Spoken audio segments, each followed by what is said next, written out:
హెచ్ఆర్పిడబ్ల్యూఏఓ media channel ప్రేక్షకులకు human rights protection and welfare awareness organisation తరపున హృదయపూర్వక నమస్కారాలు తెలియపరుస్తూ ఈరోజు మనము ఒక అంశాన్ని తెలుసుకుందాం. అంశం ఏంటంటే రాష్ట్రాల్లోకి నేరుగా సిబిఐ అని ఒక హెడ్లైన్ ప్రకటన రావడం జరిగింది. ఆ జాతీయ భద్రతతో ముడిపడిన కేసుల్లో అనుమతి తీసుకోకుండానే దర్యాప్తు అటువంటి ప్రత్యేక చట్టం తీసుకురండి అని చెప్పి ఎవరు చెప్తున్నారంటే పార్లమెంటుకు స్థాయి సంఘం నివేదికను ఇవ్వడం జరిగిందంట. మరి వివరాల్లోకి వెళ్ళి ఒకసారి చూద్దాం. మనము ఒక రాష్ట్రం అనుమతి లేకుండా సిబిఐ ఆ రాష్ట్రంలో అడుగుపెట్టరాదనే ప్రస్తుత చట్టం విషయాన్ని పునరాలోచన చేయాలని కేంద్ర ప్రభుత్వాన్ని పార్లమెంటరీ స్థాయి సంఘం కోరింది. కేంద్ర ప్రభుత్వాన్ని పార్లమెంటరీ స్థాయి సంఘం ఏమని కోరింది ఒకసారి క్షుణ్ణంగా వినండి.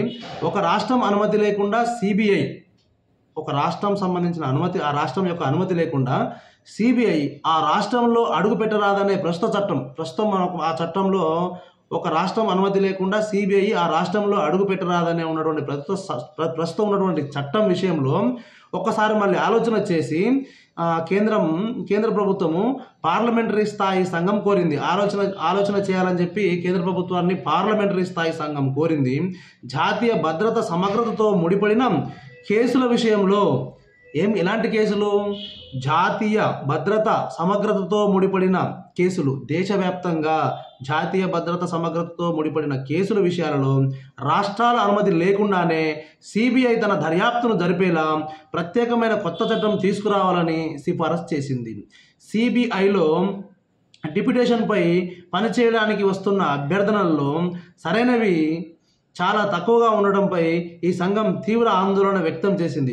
జాతీయ దర్యాప్తు సంస్థల్లో deputy superintendent, inspector, sub inspector వంటి కీలక పోస్టులకు డిప్యుటేషన్ పైన కాకుండా నేరుగా భర్తీ చేయడంపై దృష్టి సాధించాలని సూచించింది.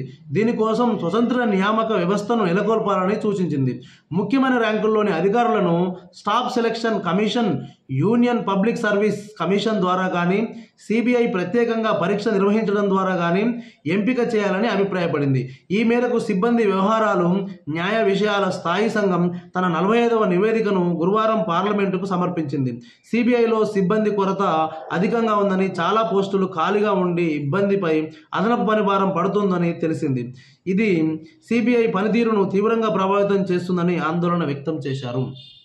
ఓకే, ఈ యొక్క పార్లమెంటు స్థాయి సంఘానికి human rights protection and welfare awareness organisation తరఫున హృదయపూర్వక ధన్యవాదాలు తెలియపరుస్తున్నాం. మీరు చేసినటువంటి ఈ సూచన ఇది దేశానికి చాలా ఉపయోగకరం అని చెప్పి అనిపిస్తుంది. ఒకసారి కేంద్ర ప్రభుత్వం కూడా ఈ విషయం మీద క్షుణ్ణంగా ఆలోచించి ఒక మంచి నిర్ణయానికి వస్తే బాగుంటుందని చెప్పేసి మేము కూడా human rights protection and welfare awareness organisation తరఫున కేంద్ర ప్రభుత్వాన్ని కోరుకుంటున్నాం. థ్యాంక్ యూ, ధన్యవాదాలు.